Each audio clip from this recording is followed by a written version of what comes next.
Last summer, I had the opportunity of watching the CrossFit Games. Not in person, unfortunately, but on YouTube. In a particular event, a swim paddle swim, the men and women started and played together. This is where my second thought moment began. What if men and women always played together, or even against each other?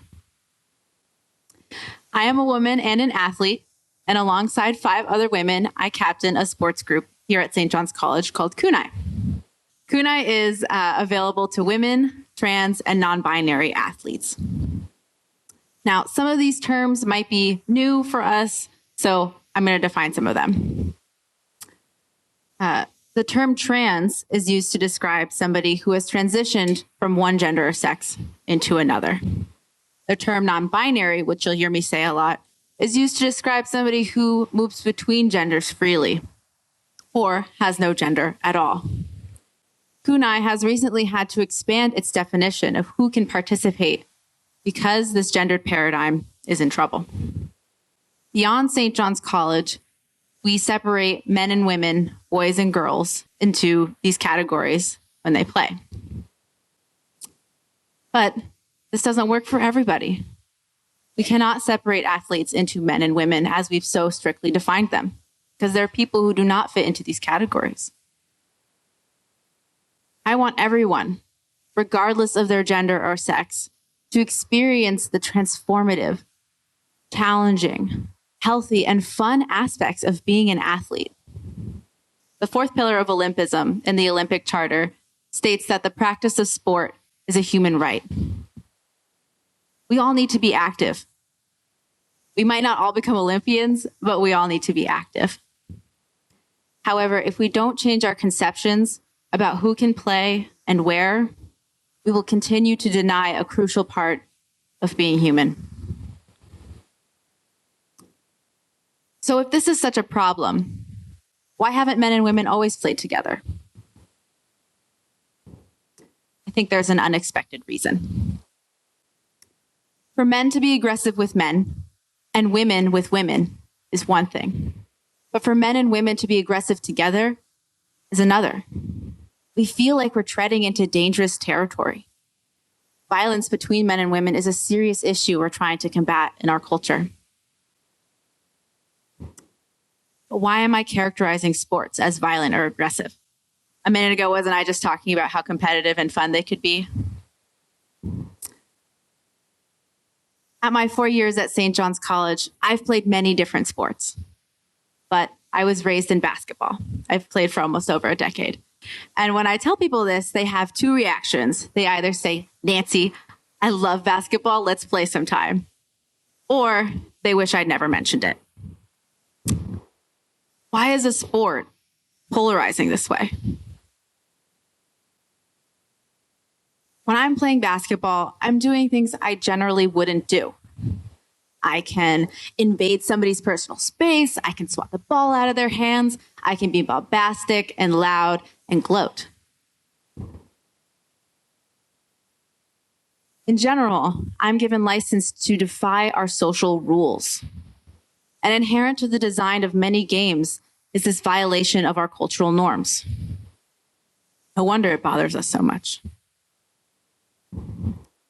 Sometimes athletes come to Kunai thinking that it won't be as rough as our co-ed sports here at St. John's College.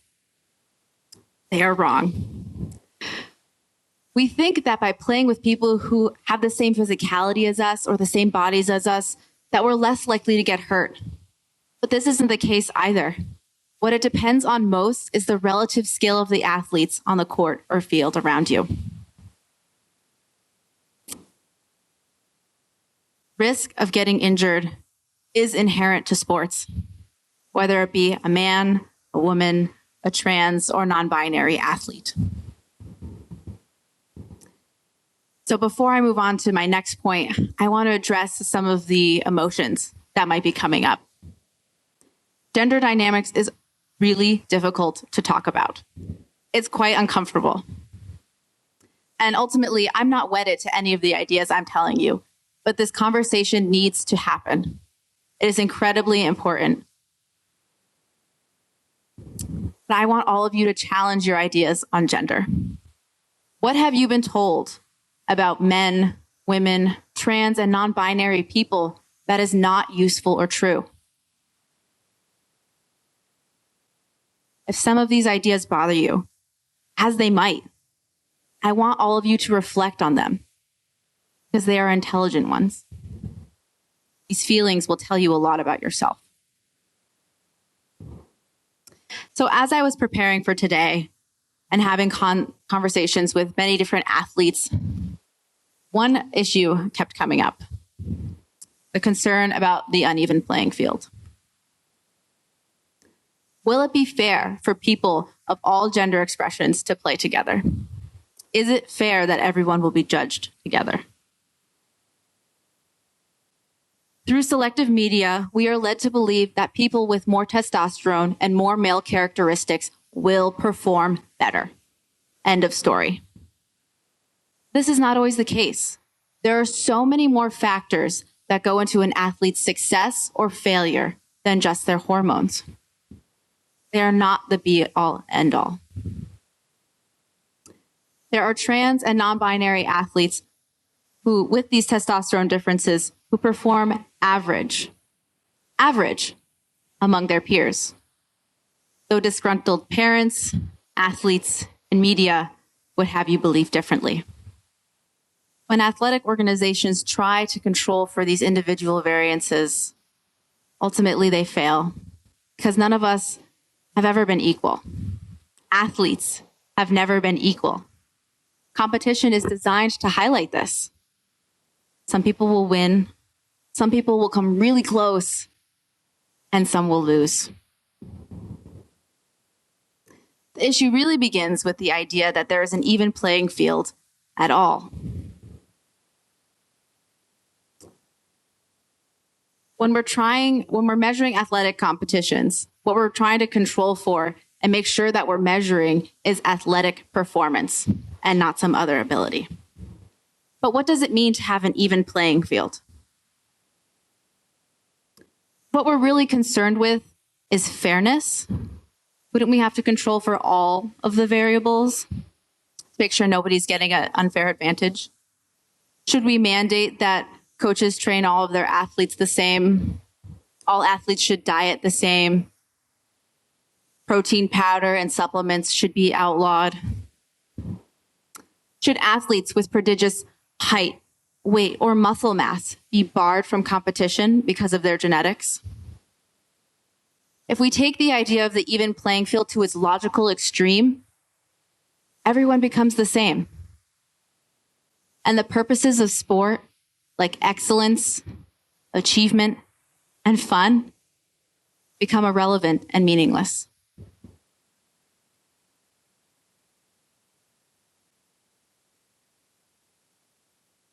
When a trans athlete performs and does well, maybe even wins, it's because of their hormones. But when a trans athlete loses or performs average, nothing is said about it.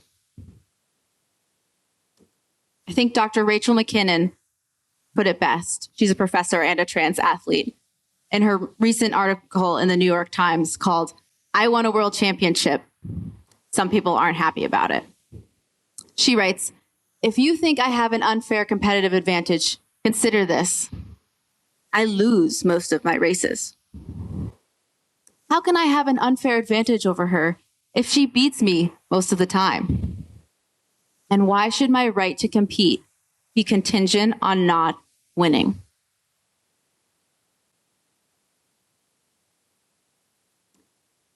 There are now, and in the future will continue to be, really excellent and talented trans and non-binary athletes. But as things stand, there's not enough room for them to compete. So, instead of keeping our exclusionary system, what if we create a new inclusionary system? No gender necessary. Instead of separating athletes by their gender, we can separate them by their skills and goals. The people who want to be really elite and work their bodies and be highly competitive they can play together. And the people who want to be active and have fun through competition, but not necessarily become elite, they can play together. By putting people of the same goals and skills together, we can create better teams that work for everyone. Earlier, I asked you what it might look like for men and women to play together. I also want to ask you what it means to be a great athlete. Think about some great athletes you might have heard of or know. Are they great because they score a lot of points or they run really fast? That could be part of it, but I think it's only a part. I think what we really mean is something like, this athlete inspires me. This athlete looks like me, and they have shown me the wealth of potential in a human being. This athlete has emboldened me to try harder in my life.